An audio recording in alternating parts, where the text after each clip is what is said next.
Hola, soy Sofía.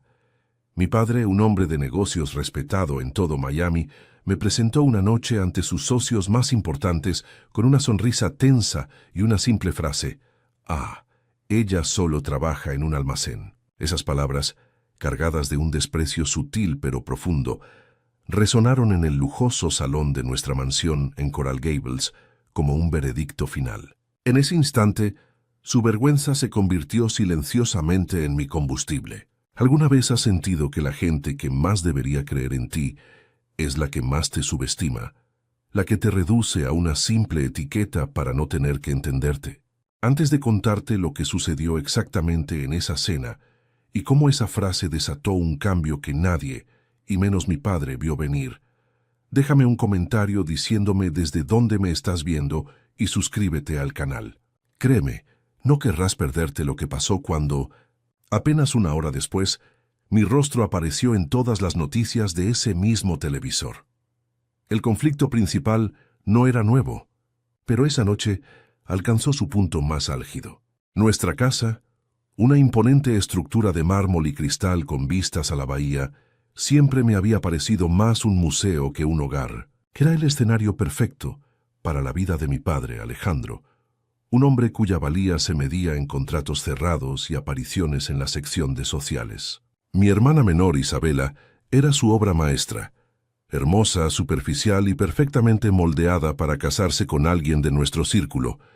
Yo, en cambio, era la pieza que no encajaba.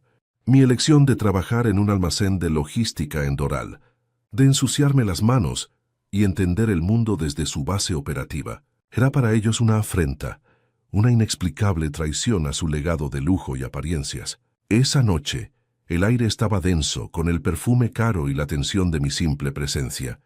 Sentía el peso de su juicio en cada mirada. No era un juicio ruidoso, sino uno silencioso y condescendiente. Se manifestaba en la forma en que mi padre evitaba mi mirada cuando hablaba con sus importantes invitados, o en la sonrisa de lástima que Isabela me dedicaba mientras ajustaba su vestido de diseñador. Mis manos, aunque limpias, siempre me parecían delatarme. Sentía que aún conservaban el rastro del polvo de las cajas y el olor a cartón, un estigma en un mundo de manicuras impecables y relojes de oro. Yo era su recordatorio constante de una realidad que preferían ignorar, una mancha en su perfecto cuadro familiar. Pero debajo de mi cansancio y mi ropa sencilla, una determinación fría se estaba forjando, una que ellos eran incapaces de ver o comprender. Recuerdo una tarde, años atrás, cuando apenas tenía 18 años. Llena de entusiasmo, intenté mostrarle a mi padre una vieja libreta llena de bocetos y diagramas. Eran las primeras semillas de un sistema que yo creía que podría revolucionar la forma en que las empresas gestionaban sus inventarios. Él apenas levantó la vista de sus informes financieros. «Sofía, deja esas tonterías», me dijo con una paciencia forzada. «Concéntrate en tus estudios, en encontrar un buen esposo. Tu mente no está hecha para estas cosas». Guardé esa libreta, sintiendo cómo el peso de sus palabras aplastaba algo dentro de mí. Esa misma libreta, gastada y llena de notas, estaba en el bolso que llevaba esa noche, un amuleto silencioso que me recordaba no solo su falta de fe, sino también la persistencia de mis sueños. Mi vida en el almacén era un universo paralelo. El ruido constante de las carretillas elevadoras, las conversaciones a gritos sobre el partido del fin de semana y el olor a café barato formaban la banda sonora de mis días. Allí no era la hija de Alejandro, la decepción de la familia. Era solo Sofía, una más del equipo, valorada por mi rapidez para organizar los envíos y mi capacidad para resolver problemas sobre la marcha. Mis compañeros, gente como Marco o Elena, que trabajaban el doble de duro por una fracción de lo que mi hermana gastaba en un par de zapatos, me habían enseñado más sobre integridad y esfuerzo que mi padre en toda una vida. Ese trabajo no era un castigo ni un fracaso. Era mi escuela, mi campo de entrenamiento encubierto, el lugar donde estaba construyendo pieza por pieza los cimientos de mi verdadero imperio. Cuando llegué a la cena, la fiesta ya estaba en pleno apogeo. Atravesé el vestíbulo sintiéndome como una intrusa. El murmullo de las conversaciones sobre yates, acciones y viajes a Europa se detuvo brevemente cuando entré. Llevaba unos jeans oscuros y una blusa sencilla, la ropa más decente que pude encontrar en mi pequeño apartamento después de un turno de 12 horas. Isabela me vio desde el otro lado del salón y rodó los ojos, susurrándole algo a una de sus amigas que provocó una risita disimulada. Mi padre se acercó, me dio un beso en la mejilla que se sintió frío como el mármol del suelo y me dijo en voz baja: «Intenta no llamar mucho la atención, por favor. Es una noche importante». Sus palabras no me hirieron. Simplemente confirmaron lo que ya sabía. Yo era un inconveniente en su vida perfecta. Mi plan era simple: tomar un vaso de agua, saludar desde lejos y desaparecer en mi antigua habitación.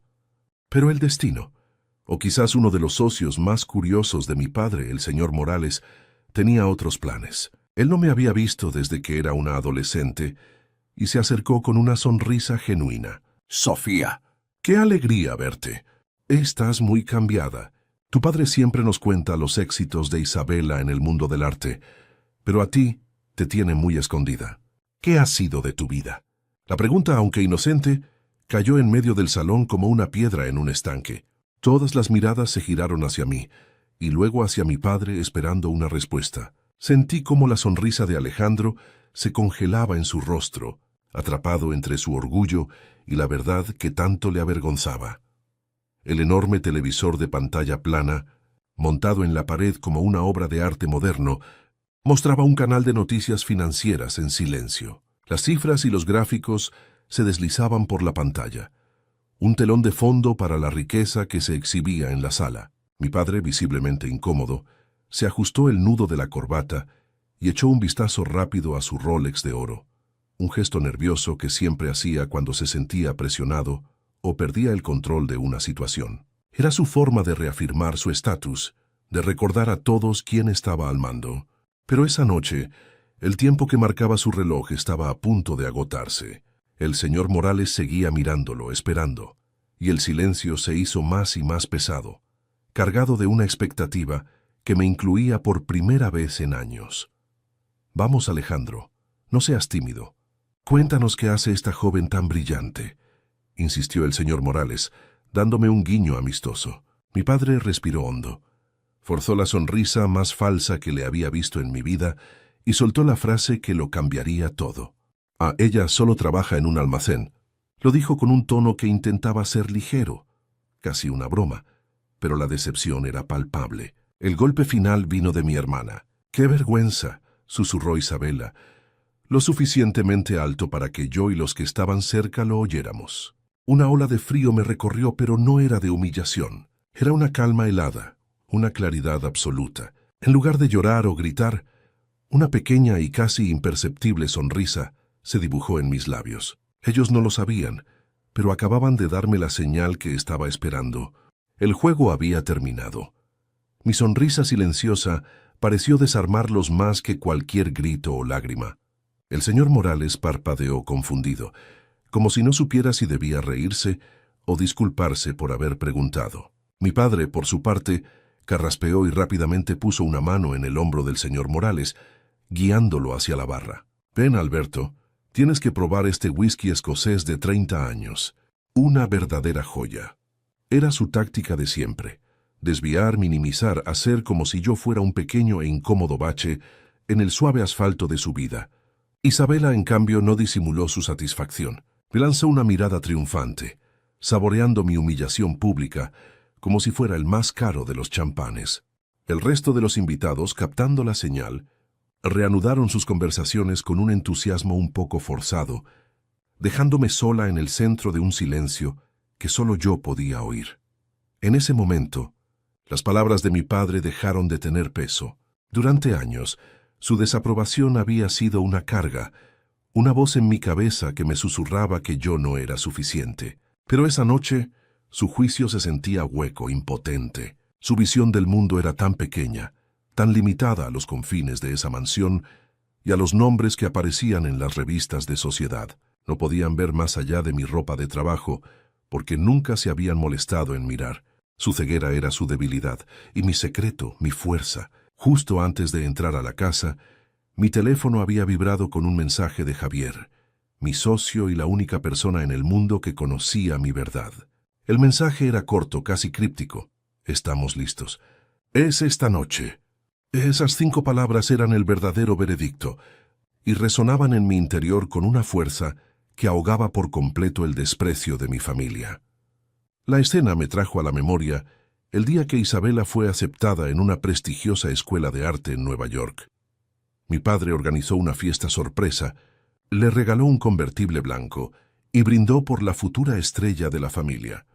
La realidad era que Isabela apenas asistió a clases durante un semestre antes de decidir que la vida de artista era demasiado exigente y volver a su cómoda rutina de almuerzos y compras. Por esa misma época, yo había ganado una competencia nacional de innovación con un prototipo de mi software de logística. Cuando se lo conté a mi padre, él apenas levantó la vista del periódico. «Ah, qué bien, Sofía. Asegúrate de que eso no interfiera con tus responsabilidades», fue todo lo que dijo.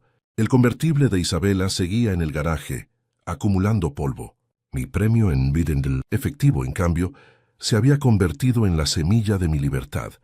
La conversación en el salón se reanudó y, como siempre, yo quedé fuera de sus órbitas. Mi padre y sus socios se agruparon cerca de la chimenea, hablando de fusiones, adquisiciones y paraísos fiscales. Sus voces eran un murmullo grave y autoritario, el sonido del poder que se autocomplace. Isabela y las otras mujeres formaron su propio círculo, comparando sus últimos viajes a Europa y criticando sutilmente los atuendos de las ausentes. Yo era un planeta solitario, flotando en un espacio vacío entre esos 2 soles. No pertenecía a ninguno de los 2 mundos. Observaba la escena desde fuera, como una antropóloga estudiando una tribu extraña y predecible. La soledad que antes me dolía, ahora se sentía como una ventaja estratégica, un camuflaje perfecto que me permitía verlos a todos tal y como eran. Isabela, probablemente sintiendo que mi humillación no había sido lo suficientemente completa, decidió añadir un toque personal. Pasó a mi lado con 2 copas de champán en la mano, y con una torpeza perfectamente calculada, tropezó ligeramente, derramando unas gotas sobre mi blusa.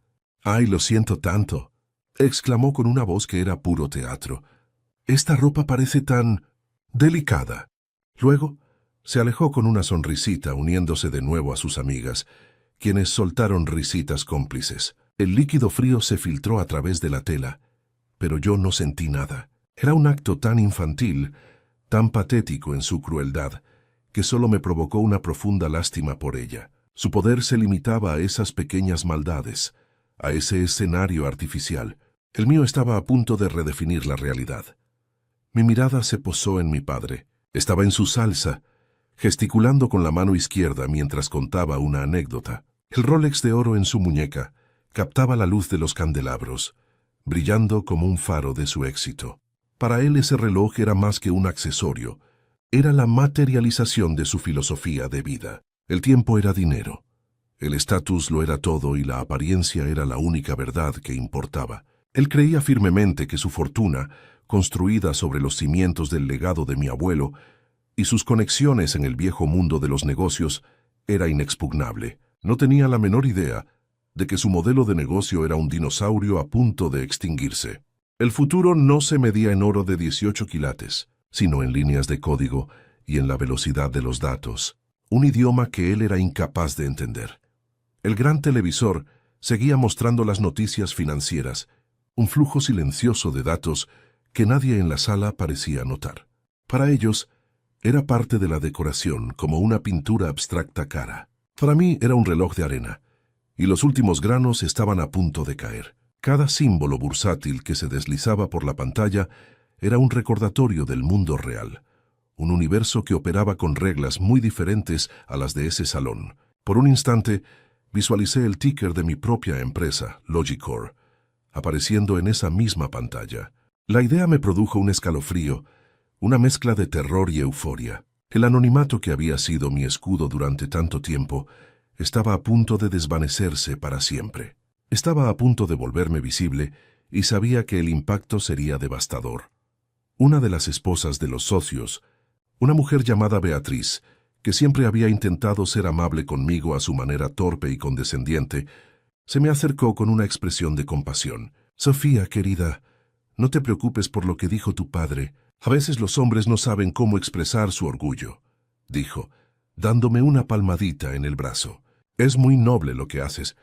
El trabajo dignifica, no importa cuál sea. Ya verás que pronto encontrarás un buen muchacho, quizás un supervisor o algo así, y formarás una bonita familia». Su intento de consuelo era casi más insultante que el desprecio de mi padre. Me estaba relegando a un futuro pequeño y predecible, incapaz de imaginar que mis ambiciones pudieran ir más allá de encontrar un marido en mi lugar de trabajo. Solo sonreí y asentí, agradeciéndole su amabilidad. La batalla no era con ella. Necesitaba un respiro. Con una excusa murmurada, me dirigí hacia las puertas de cristal que daban a la terraza. El aire fresco de la noche de Miami me golpeó la cara. Un alivio bienvenido después de la atmósfera cargada del interior. Me apoyé en la barandilla de piedra, contemplando las luces de la ciudad que se reflejaban en las aguas tranquilas de la bahía. La casa a mis espaldas era un monumento a la perfección superficial. El césped cortado con precisión milimétrica, las palmeras iluminadas estratégicamente, la piscina de borde infinito que parecía fundirse con el océano. Todo estaba diseñado para impresionar, para proyectar una imagen de control y éxito absolutos. Pero esa noche sentía las grietas en la fachada, una vibración profunda, imperceptible para ellos, pero que yo sentía en la boca del estómago. Instintivamente metí la mano en mi bolso y mis dedos rozaron la cubierta gastada de mi vieja libreta. No la saqué, no era necesario. Cada página, cada diagrama, cada cálculo apresurado estaba grabado en mi memoria.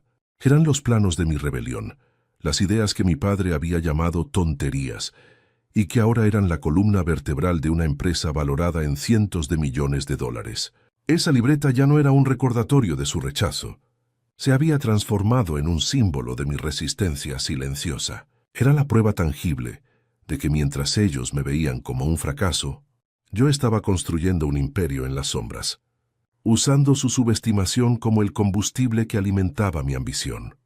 Me di la vuelta y miré a través del cristal hacia el interior del salón. La escena parecía congelada en el tiempo. Mi padre, en el centro de todo, levantando su copa para proponer un brindis. Todos le sonreían, le admiraban. Era el rey en su castillo, rodeado de su corte de aduladores. Parecía invencible, la personificación del poder y la autoridad. No tenía ni la más remota idea de que el verdadero poder no estaba en esa habitación. No estaba en su cuenta bancaria, ni en su red de contactos. Estaba en el bolsillo de la hija que acababa de humillar. Justo en ese instante, sentí mi teléfono vibrar de nuevo. Lo saqué lentamente. Era otro mensaje de Javier. Una sola palabra, un imperativo, una orden de lanzamiento. Ahora. Con el corazón latiéndome en la garganta, guardé el teléfono. La palabra ahora era una descarga eléctrica, un punto final a años de planificación silenciosa. El aire de la noche, que momentos antes me había parecido un refugio, ahora se sentía cargado de una electricidad palpable, como el silencio que precede a una tormenta.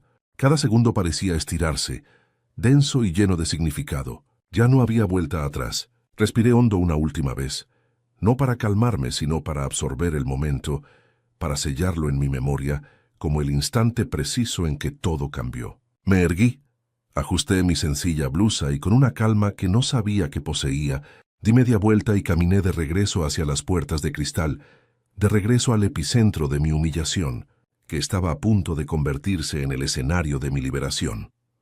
Al entrar de nuevo en el salón, la escena era la misma, pero mi percepción se había agudizado de una forma casi dolorosa. Cada risa forzada, cada tintineo de copas, cada conversación superficial sobre dinero y poder me sonaba hueca, como el eco en una tumba vacía.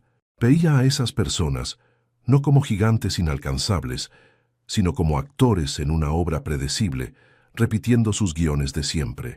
Mi padre seguía siendo el sol alrededor del cual todos giraban, pero ahora yo veía las manchas en su superficie, la fragilidad oculta tras su fachada de control absoluto. Ya no era una extraña en su mundo, era una observadora silenciosa, que sostenía el interruptor que apagaría todas las luces. Mi invisibilidad, que tanto me había pesado, se había convertido en mi mayor ventaja. Nadie me veía venir. Decidí buscar un rincón tranquilo lejos del centro de atención para esperar el momento. Mi camino me llevó a pasar por detrás de un gran arreglo floral que separaba la zona de la chimenea del resto del salón. Y fue allí, oculta por las hojas de palma, donde escuché la voz de mi padre. Estaba hablando con el señor Morales y otro socio, con un tono falsamente confidencial, como si estuviera compartiendo una carga paternal. «Es una fase, espero», decía refiriéndose a mí. «Quiere encontrar su propio camino, lo cual es admirable, supongo, pero a veces los hijos confunden la rebeldía con la independencia.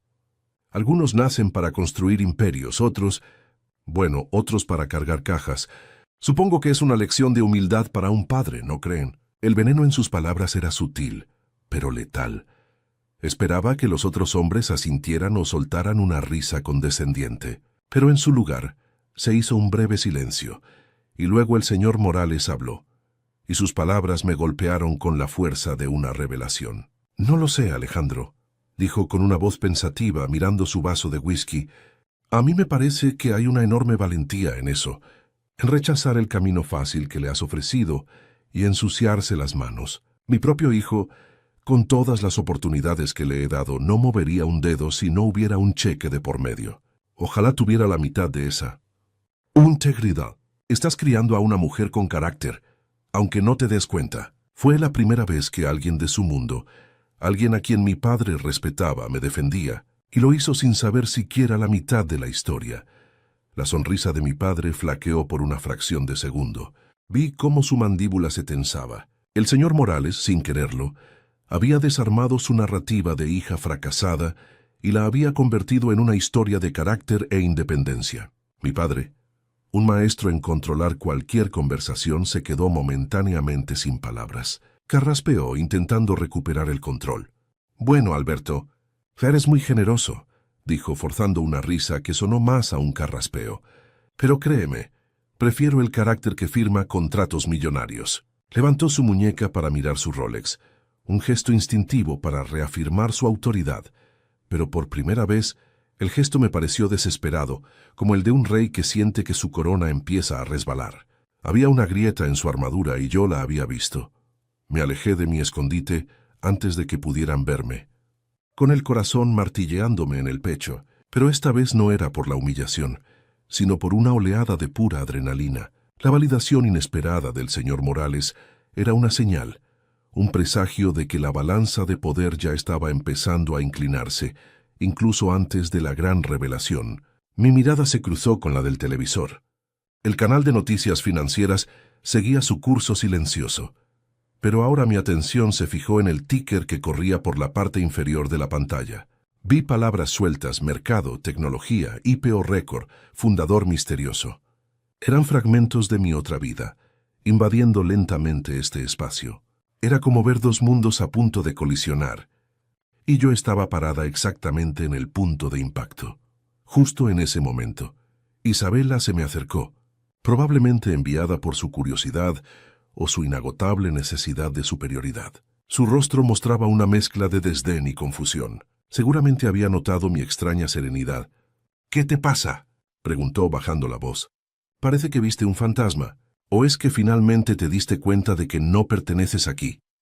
Sus palabras, que antes me habrían herido profundamente, ahora me parecían el zumbido de un insecto molesto. Su universo era tan pequeño, sus armas tan insignificantes. La miré, y por primera vez en mi vida no sentí la necesidad de defenderme ni de justificarme. El poder de saber la verdad era un escudo impenetrable. En lugar de responder a su provocación, una sonrisa genuina, aunque pequeña, se dibujó en mis labios. La miré directamente a los ojos, manteniendo su mirada hasta que fue ella la que pareció incómoda. «Quizás, Isabela», le dije en voz baja y tranquila, «o quizás estoy exactamente donde debo estar, en el momento preciso en que debo estar». Mi respuesta enigmática la descolocó por completo.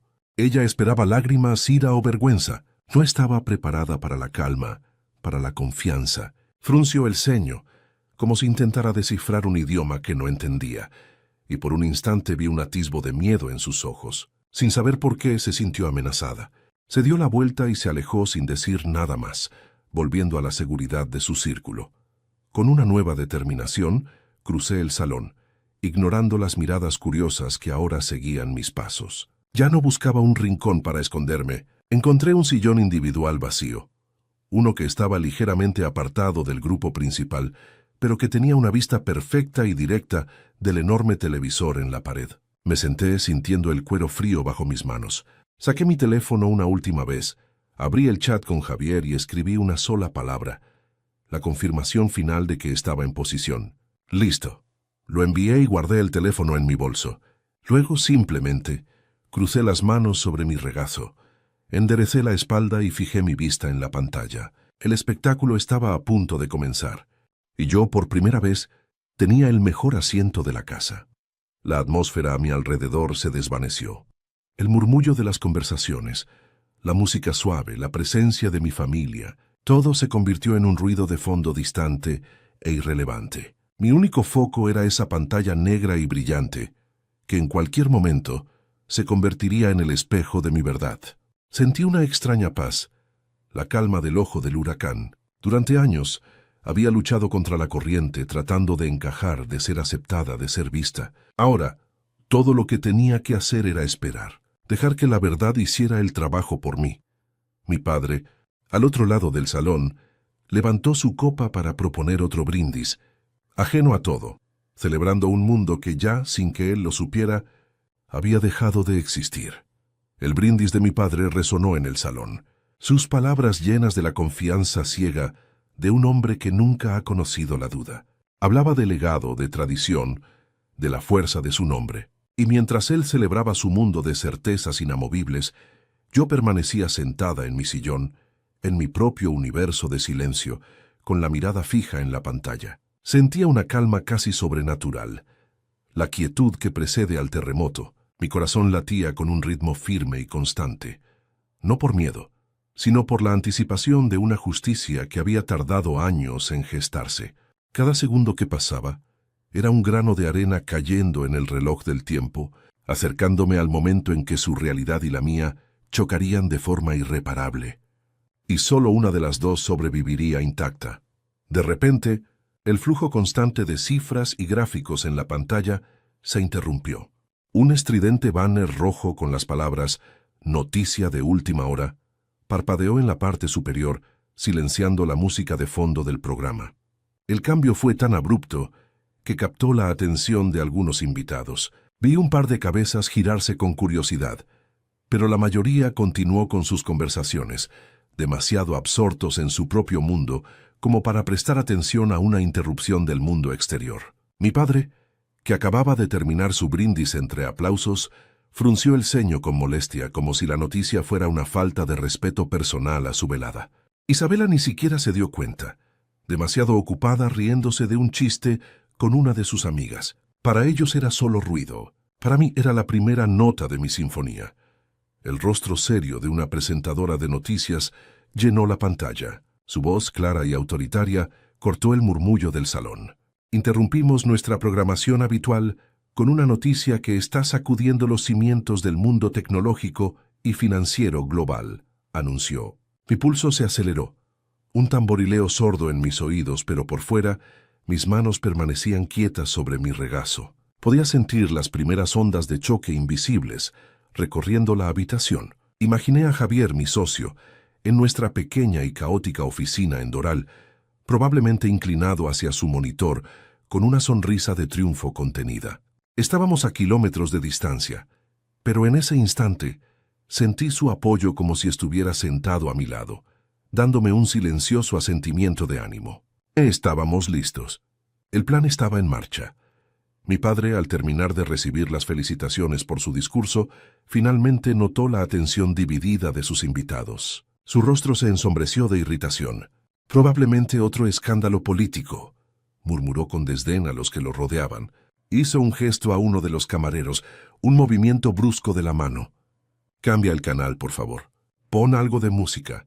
Pero justo cuando el camarero se acercaba al control remoto, el señor Morales, cuyo interés se había despertado, extendió una mano y detuvo a mi padre. Espera un momento, Alejandro, dijo con voz intrigada. He estado oyendo rumores sobre esto. La empresa se llama Logicore. Dicen que va a cambiar las reglas del juego. Esa intervención, esa simple curiosidad selló su destino. El canal permaneció encendido, y con él la cuenta regresiva hacia mi revelación. Logicore, repitió la presentadora. La empresa de tecnología logística, que ha operado en un secreto casi total durante los últimos 3 años, acaba de completar una de las ofertas públicas iniciales más exitosas de la historia de Wall Street. El nombre de mi empresa, pronunciado en voz alta en ese salón, fue como una piedra lanzada a un lago en calma. Sentí que el aire se espesaba. Mi padre se quedó inmóvil, la copa a medio camino de sus labios. Vi cómo su mente de hombre de negocios se ponía en marcha, tratando de analizar la información, de calcular el valor, de identificar al competidor, pero estaba buscando en su propio universo limitado de nombres conocidos y fortunas heredadas.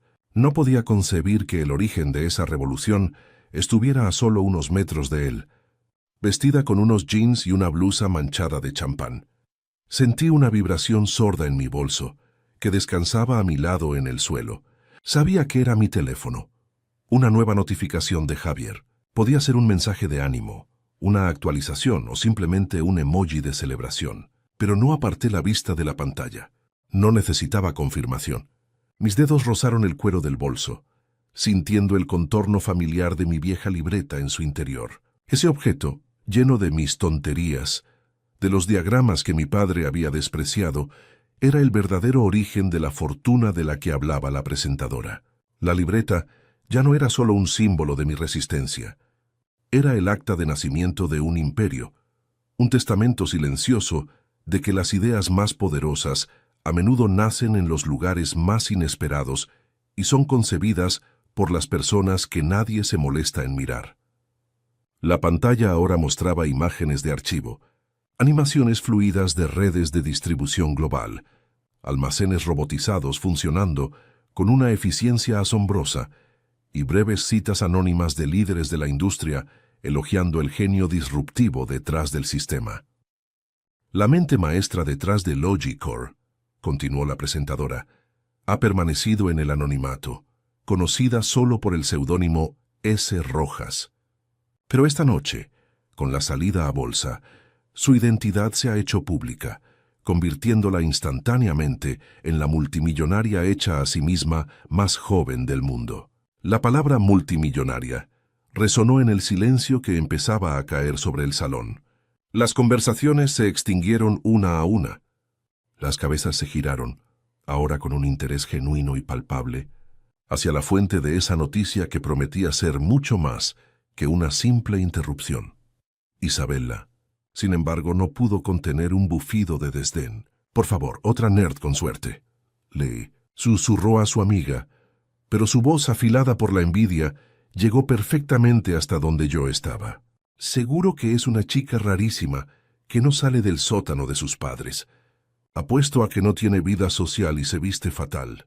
Su comentario era un reflejo patético de su propia inseguridad, un intento desesperado por reducir a esta mujer anónima y exitosa a un estereotipo que pudiera menospreciar, para así mantener intacta su frágil jerarquía social. Era su último acto de defensa antes de que su mundo, construido sobre apariencias y el apellido de nuestro padre, se viniera abajo.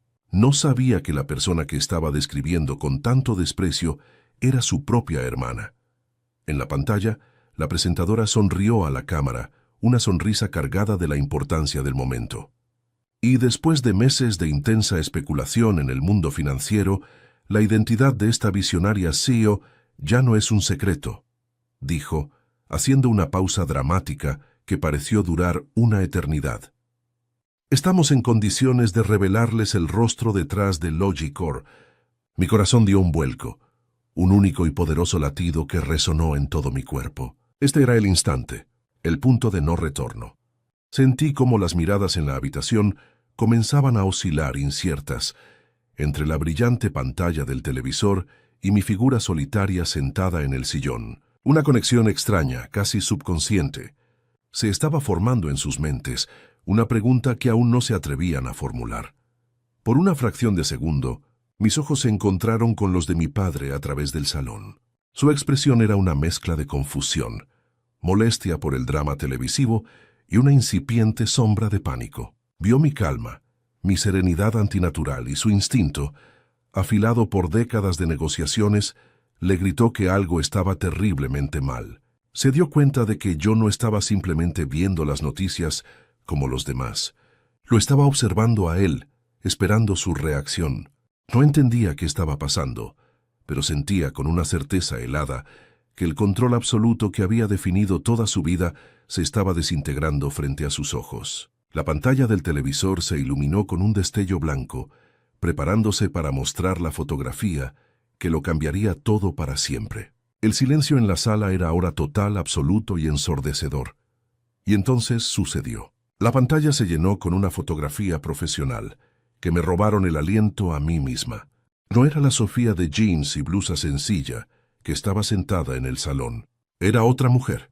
Llevaba un traje oscuro de corte impecable, el cabello recogido en un moño elegante, y una mirada directa, serena, y llena de una autoridad que yo apenas estaba empezando a reconocer en mí misma. La foto había sido tomada en el piso más alto de nuestro edificio de oficinas, con el horizonte de Miami, extendiéndose detrás de mí como un reino conquistado. Debajo de la imagen, en letras blancas y nítidas, apareció mi nombre completo: Sofía Rojas, fundadora y CEO de Logicor. El contraste entre la imagen en la pantalla y mi presencia física en esa sala era tan brutal, tan absoluto, que por un instante el cerebro de todos pareció cortocircuitarse, incapaz de procesar la contradicción. El silencio se rompió. No con un grito, ni con una exclamación, sino con el sonido agudo y cristalino de una copa de champán estrellándose contra el suelo de mármol. El ruido fue desproporcionadamente fuerte en la quietud sepulcral de la habitación. Todas las cabezas, como en una coreografía macabra, se giraron hacia la fuente del sonido. Era Isabella. Se había quedado paralizada, con la mano extendida en el aire, vacía, temblando ligeramente. Sus ojos desorbitados estaban fijos en la pantalla, y su boca estaba entreabierta en una mueca de incredulidad y horror. El champán dorado se esparció por el suelo, formando un charco que reflejaba la luz de los candelabros, una mancha dorada en la perfección de su mundo, tan irreparable como el daño que acababa de sufrir su ego. El sonido del cristal roto fue el eco de su realidad haciéndose añicos. Mi mirada se deslizó hacia mi padre. Alejandro estaba pálido, de un color ceniciento que nunca le había visto. Su copa de whisky seguía en su mano, pero sus nudillos estaban blancos por la fuerza con que la apretaba. Sus ojos saltaban frenéticamente de la pantalla del televisor a mi rostro, una y otra vez, como si intentara encontrar un fallo en la lógica, una explicación que le permitiera seguir habitando su universo ordenado. Su otra mano se posó instintivamente sobre su muñeca, sus dedos buscando el peso familiar de su Rolex de oro. Era su ancla, el símbolo de su control, pero en ese momento parecía un simple trozo de metal inútil. Vi en su rostro no solo el shock, sino algo mucho más profundo, la humillación de un rey que descubre que ha sido destronado en su propia corte por la persona que menos esperaba. Isabella, por su parte, parecía haberse encogido. La altanería que la había definido toda su vida se había evaporado, reemplazada por una vulnerabilidad cruda y patética. Su desprecio, su burla, sus pequeñas crueldades, todo se había basado en la premisa de mi inferioridad. Ahora, esa premisa había sido demolida de una forma tan pública y espectacular que no le quedaba nada a lo que aferrarse. La vi mirar a su alrededor, a sus amigas, a los socios de mi padre, buscando una señal, una guía sobre cómo reaccionar. Pero todos la ignoraban. Su estatus, que siempre había sido un reflejo del de mi padre, se había extinguido en el mismo instante en que el mío se había encendido. Por primera vez en su vida, era ella la que se había vuelto completamente invisible. Los invitados, especialmente los socios de mi padre, eran un mar de rostros atónitos. El señor Morales me miraba con la boca ligeramente abierta, pero en sus ojos había algo más que sorpresa. Había una chispa de admiración, casi de diversión, como si acabara de presenciar el mejor giro argumental de su vida. Su defensa anterior de mi carácter ahora parecía profética. Los demás miraban a mi padre, y en sus miradas ya no había la deferencia de antes, sino una nueva curiosidad, una reevaluación silenciosa. Se estaban preguntando qué más no sabían de este hombre que creían conocer tan bien, de este hombre que no había sido capaz de ver el imperio que crecía bajo su propio techo. La dinámica de poder en esa habitación se había reconfigurado por completo en menos de un minuto. Y yo, en medio de todo, sentía una calma profunda y absoluta. No había euforia, no había un deseo de decir «se los dije». El triunfo no era ruidoso, sino sereno. Era la sensación de un peso inmenso, el peso de su juicio y mi secreto, que finalmente se levantaba de mis hombros. Durante años había anhelado su aprobación, había luchado por su reconocimiento. Ahora me daba cuenta de que nunca lo había necesitado. Mi valor no dependía de que ellos lo vieran. Siempre había estado ahí, forjándose en el ruido de un almacén, en las líneas de código escritas de madrugada, en la persistencia silenciosa de un sueño que se negaron a entender. Mi sonrisa, esa pequeña sonrisa que había aparecido tras su humillación, volvió a mis labios, pero esta vez era completa, genuina y liberadora. La voz de la presentadora volvió a llenar el silencio, implacable, añadiendo hechos concretos a la bomba que acababa de estallar. Sofía Rojas, de 26 años, construyó Logicore desde cero, financiando su prototipo inicial con el premio de una competencia nacional de innovación. La valoración actual de la compañía supera los $10.000 millones, convirtiéndola no solo en una de las mujeres más ricas del mundo, sino en una de las mentes más influyentes de la tecnología moderna. Cada palabra era un clavo más en el ataúd de su percepción de mí. Ella solo trabaja en un almacén. La frase de mi padre ahora flotaba en el aire, patética y ridícula, despojada de todo su poder. El almacén no había sido mi prisión, había sido mi laboratorio. Lentamente, con una deliberación que sentía en cada músculo, me puse de pie. El movimiento fue pequeño, pero en la quietud de la sala tuvo el efecto de un trueno. Todos los ojos se clavaron en mí. Ya no era la sobrante, la pieza que no encajaba. Era el centro de gravedad de la habitación, la única persona que parecía tener el control. Mi padre dio un paso vacilante hacia mí, con una mano extendida, como si fuera a decir algo, a pedir una explicación, a intentar reclamar alguna parte de esta nueva realidad. Pero se detuvo. Su boca se abrió y se cerró sin emitir sonido. No había palabras. ¿Qué podía decir? ¿Cómo podía empezar a comprender la magnitud de su error? Me acerqué al sillón, tomé mi bolso y saqué de él mi vieja y gastada libreta. Mis dedos rozaron la cubierta de cartón, sintiendo los bordes suavizados por años de uso. No la abrí, no era necesario.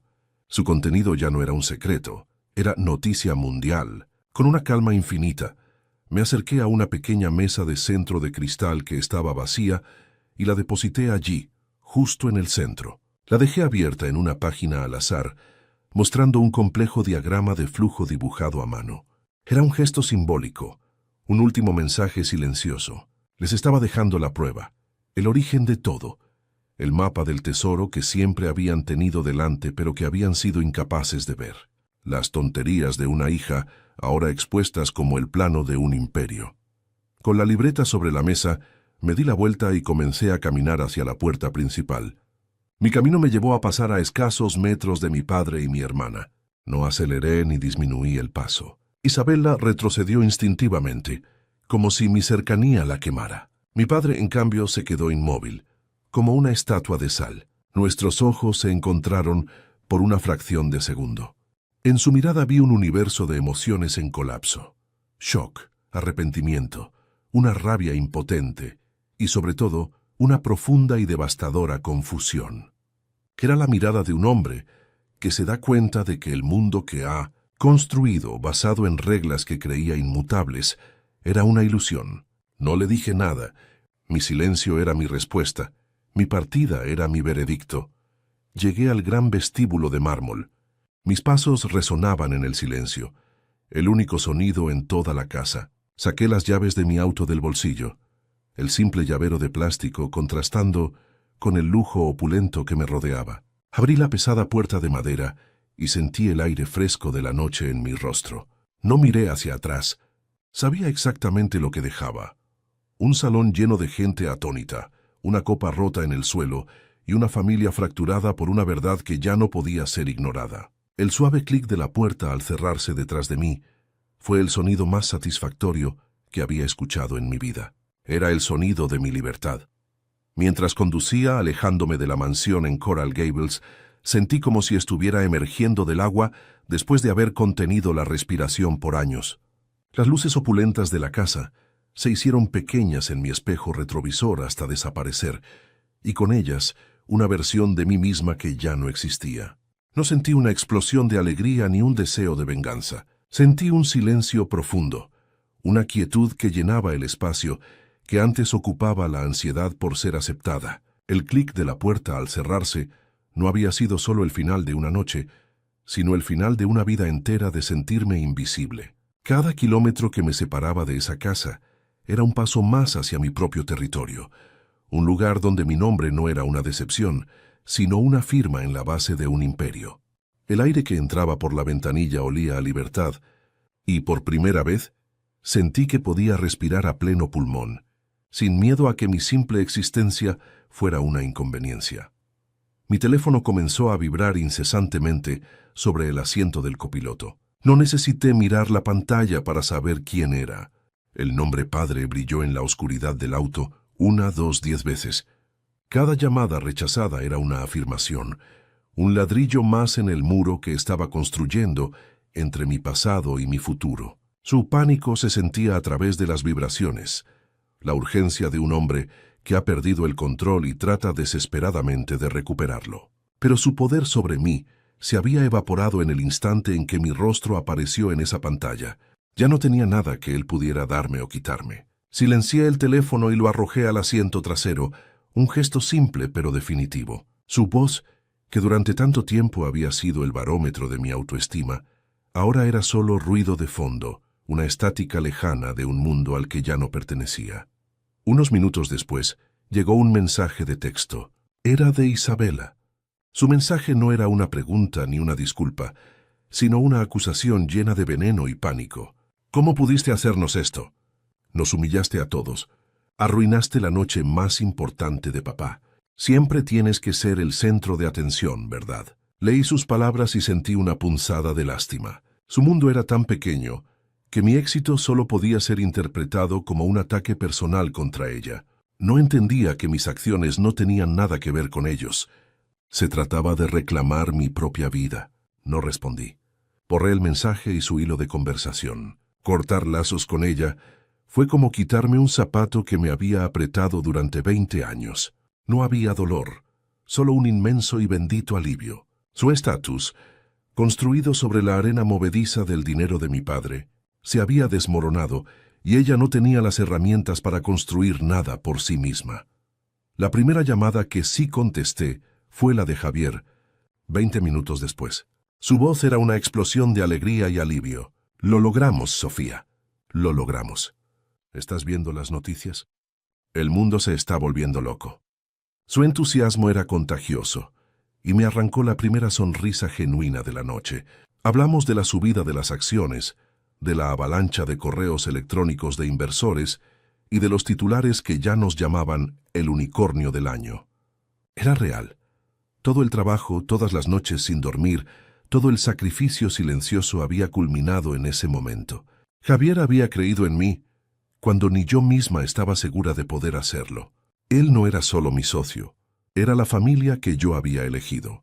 Nuestra conversación no fue sobre venganza, ni sobre humillaciones pasadas, sino sobre el futuro. Un futuro que ahora era nuestro para escribir en nuestros propios términos.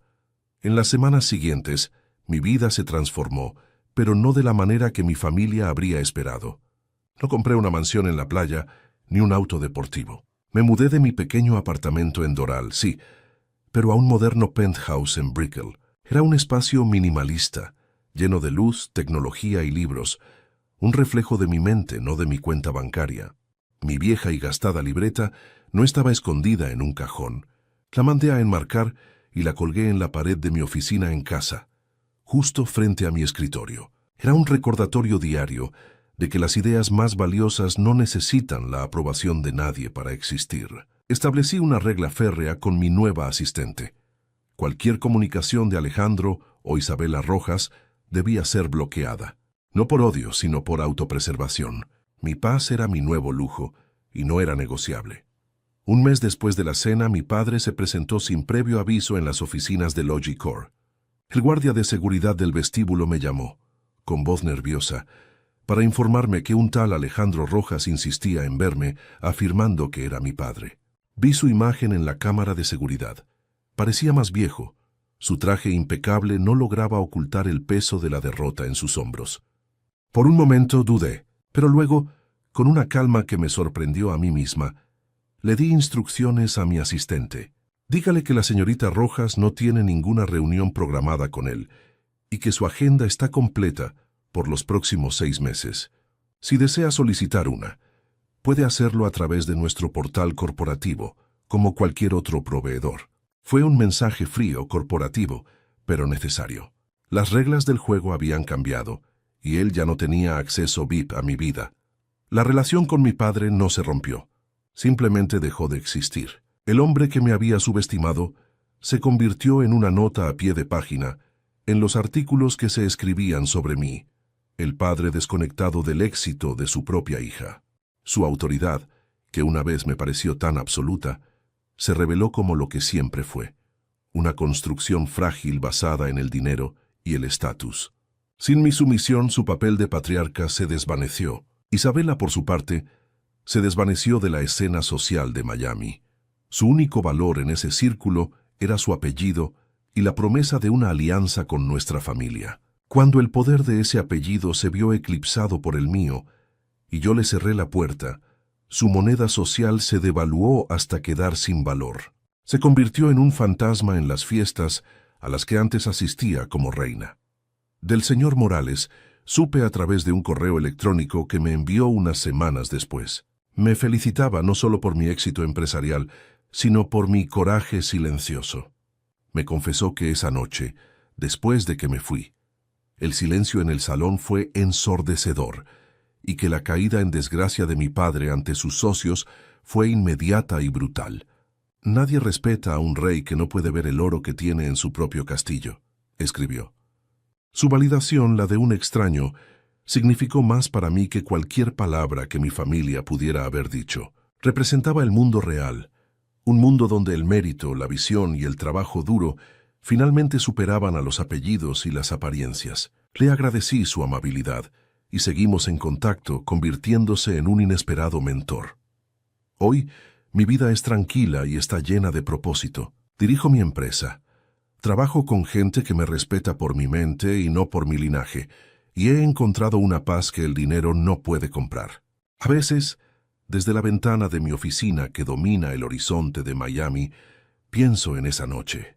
No siento rencor, ni siquiera triunfo. Siento una profunda gratitud por la mujer que fui, la que aguantó la humillación en silencio, no por debilidad, sino porque sabía que su verdadero veredicto no vendría de ellos, sino del mundo que estaba a punto de conquistar. Mi padre tenía razón en una cosa. Yo trabajaba en un almacén.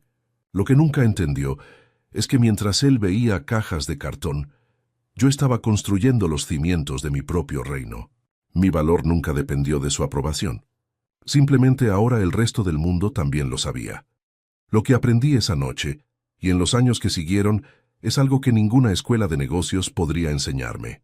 Mi valor nunca dependió de que mi padre lo viera, de que mi hermana lo aprobara o de que sus amigos lo aplaudieran. Existía independientemente de ellos, en la quietud de mis madrugadas, en cada línea de código que escribí, en cada problema que resolví en el piso de ese almacén. La aprobación que buscamos desesperadamente en los demás es, a menudo, una jaula que construimos nosotros mismos. Creemos que la necesitamos para volar, cuando en realidad es lo que nos impide extender las alas. La verdadera libertad no llega cuando finalmente te ven, sino cuando te das cuenta de que nunca necesitaste su mirada para ser quien eres. Muchas veces, ser invisible es un superpoder disfrazado. Cuando nadie te presta atención, Cuando te subestiman y te descartan, te están dando el regalo más grande, el espacio para construir en silencio. Nadie interrumpe un proyecto que no sabe que existe. Nadie critica un sueño que no pueden ver. Mi familia me relegó a las sombras y fue en esas sombras donde encontré la luz para forjar mi propio sol. Si te sientes invisible en este momento, si sientes que tu potencial está siendo ignorado, no lo veas como una sentencia, sino como una oportunidad. Úsalo como tu camuflaje. Trabaja en silencio. Deja que tus resultados hagan el ruido, y cuando finalmente salgas a la luz, serás tan brillante que nadie podrá volver a ignorarte. La gente te pondrá etiquetas para simplificarte, para encajarte en sus limitadas cajas de entendimiento. La que trabaja en un almacén, la soñadora, la que no es lo suficientemente buena. Esas etiquetas no son tu realidad.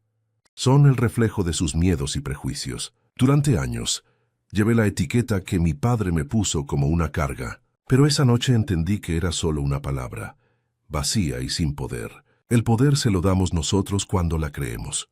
No dejes que la narrativa de otra persona se convierta en tu biografía. Tú eres el único autor de tu historia.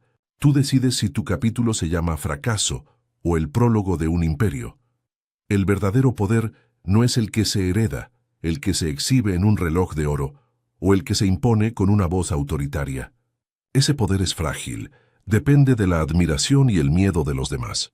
El poder real, el que perdura, es el que se construye desde adentro. Nace del conocimiento, de la resiliencia, de la capacidad de crear valor, donde otros solo ven un espacio vacío. Mi padre creía que el poder era controlar a la gente. Yo descubrí que el verdadero poder es controlar tu propio destino, ser la arquitecta de tu propia vida, sin necesitar el permiso ni los planos de nadie más. Mi historia no es una de venganza. La venganza te mantiene atado a las personas que te hirieron. Mi historia es una de liberación. Irme de esa casa en silencio no fue un acto para herirlos a ellos, fue un acto para sanarme a mí. Fue trazar una frontera definitiva y decir, hasta aquí llegó su influencia sobre mi vida. A veces, la victoria más grande no es ganar una discusión, sino negarte a participar en ella. Es elegir tu paz por encima de tener la razón. Es entender que algunas puertas no están hechas para ser tocadas de nuevo, sino para ser cerradas con llave para siempre. Si mi experiencia te resuena, si alguna vez te has sentido pequeño ante los ojos de quienes debían hacerte sentir grande, quiero que sepas esto: tu valor no está en debate. No es algo que necesite ser votado o aprobado por un comité familiar. Es un hecho. Tu trabajo, tus sueños, tu integridad, esos son los ladrillos con los que estás construyendo tu propio imperio, aunque por ahora solo tú puedas ver los planos. No esperes a que alguien más crea en ti para empezar a construir. Sé tu primer inversor, tu mayor defensor y tu más implacable constructor. ¿Y tú? ¿Alguna vez has tenido que demostrarle al mundo y a ti mismo que eres mucho más de lo que los demás ven? ¿Has tenido que construir tu propio valor en silencio? Me encantaría leer tu historia. Déjame un comentario contándome esa experiencia y suscríbete al canal para que juntos podamos seguir compartiendo estas historias de fortaleza. Porque cada vez que uno de nosotros se levanta, inspira a cientos más a encontrar su propia voz y a cerrar la puerta a todo aquello que les impida crecer.